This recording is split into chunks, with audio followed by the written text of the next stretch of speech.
अलकनंदापुर गांव के दक्षिण दिशा में एक बंजर भूमि थी, जहां पर अपने ही आप तरबूजा उगा हुआ था।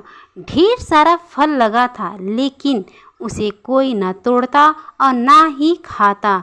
उस गांव के लोगों का मानना है कि जो भी उस तरबूजे को खाने गया वो कभी लौट के नहीं आया।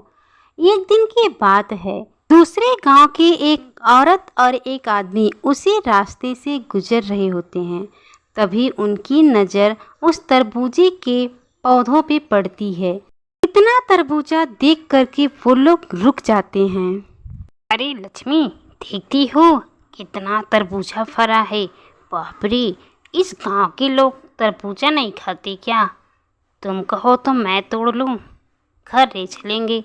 बच्चों के लिए कुछ फल भी हो जाएगा और बच्चे देख करके खुश भी हो जाएंगे। क्या कह रही हो, तोड़ लूं क्या? अरे हाँ, आप कह तो सही रहे हो, बच्चे तो सच में बहुत खुश हो जाएंगे।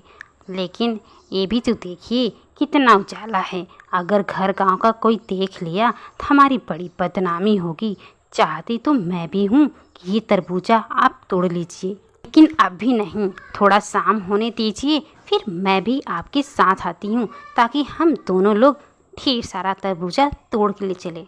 अरे हाँ लक्ष्मी, ये तो मैंने सोचा ही नहीं। तुम सही कहती हो, चलो अभी घर चलते हैं। फिर वो दोनों अपने घर की तरफ चले जाते हैं, रात को आने की प्लानिंग करके। जैसे ही शाम होता है, सूरज ढलता है, थोड़ा सा अंधेरा होना शुरू होता है, तभी दोनों आ जाते हैं तरबूजा चोरी करने।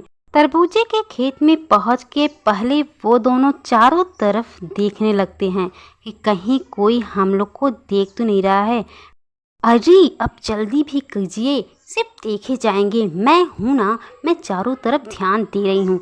आप फटाफट से तरबूजा तोड़िए, जल्दी कीजिए। क्या था, फटाफट से वो आदमी तरबूजा तोड़ने लग जाता है और जैसे ही तरबूजा तोड़ के वो लेकर खड़े होते हैं, उस तरबूजे से खून निकलने लगता है।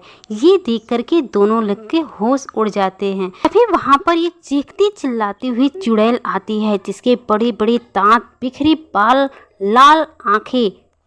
क्या तुम लोग क्या कर रहे हो मेरे तरबूजे के खेत में? तुम लोग की हिम्मत कैसे हुई? मेरा तरबूजा मुझे वापस करो। जैसे ही चुड़ैल तरबूजे को लेती है, तरबूजे से निकलने वाला ब्लड अपने आप ही बंद हो जाता है, मानो तरबूजा अपनी माँ के पास पहुंच गया हो। और चुड़ैल भी बड़े प्यार से उस तरबूजे की तरफ देखती रहती है। मौका पाते ही वो आदमी अपने औरत का हाथ पकड़ के खींचते हुए वहां से जल्दी जल्दी भागने लगते हैं। तभी उन पर उस चुड़ैल की नज़र पड़ती है, लेकिन तब तक बहुत देर हो चुकी होती है।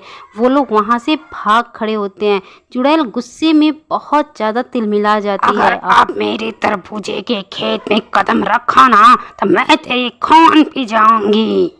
चुड़ैल गुस्से से एकदम लाल थी, क्योंकि ये पहली बार था जब किसी ने उसके खेत से तरबूज चुरा लिया था और उसके हाथ से बच गया था। फिर चुड़ैल अपने तरबूज वाले खेत के ऊपर हवा में तैरने लगती है और अच्छे से निरीक्षण करने लगती है कि कहीं कोई ले तो नहीं गया, और अच्छे से देखने के बाद उसे संतुष्टि होती है। फिर वो जाकर के पेड़ पे खड़ी हो जाती है।